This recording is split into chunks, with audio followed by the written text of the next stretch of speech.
Hey everyone, Pastor Nathan here.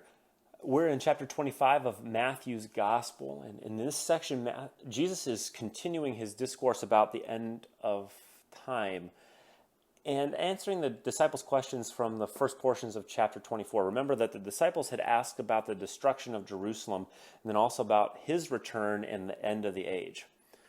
Jesus took chapter 24 to answer the first question.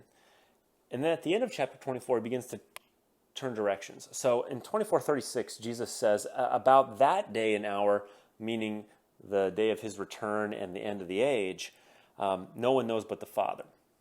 So Jesus says, in light of that, in light of the fact that you're not going to know, and in light of the fact that it's going to be a sudden occurrence, here are some things you need to know.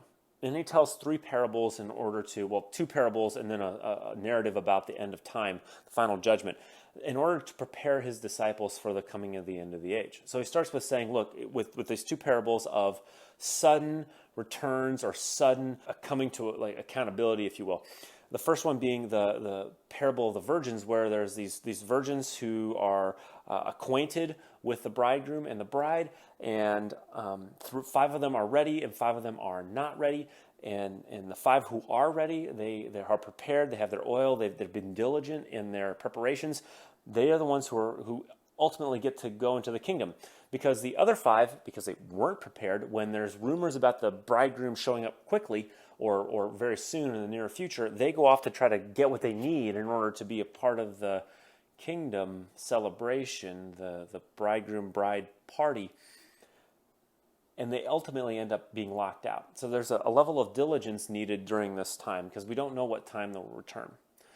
The second thing is in the second parable, there's a level of responsibility given to those while the master's away, while Jesus is away.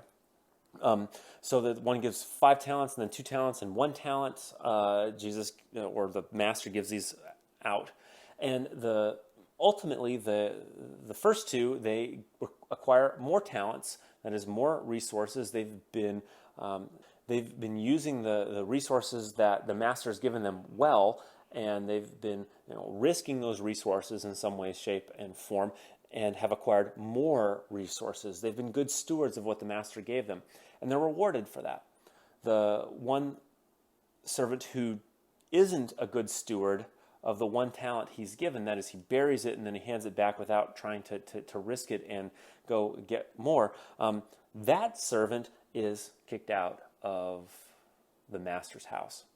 So there's a level of diligence and good stewardship along the way. Saying, look, be prepared, be diligent, and then be good stewards of the stuff that you've been given. Don't just kind of fritter it away or misunderstand the nature of the master.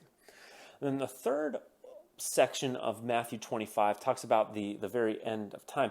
And while we could talk about all of what goes on with this, there's just kind of one key thing to know. There's fruit being borne by those who are members of the kingdom, the sheep. That fruit, they don't even know they're bearing it. It's just a part of who they are. It's what they do.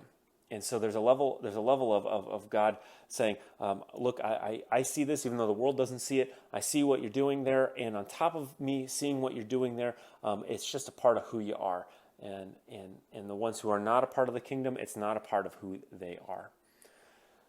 So, if we were to kind of sum this up, there's a level of diligence and preparedness, good stewardship, and then bearing fruit.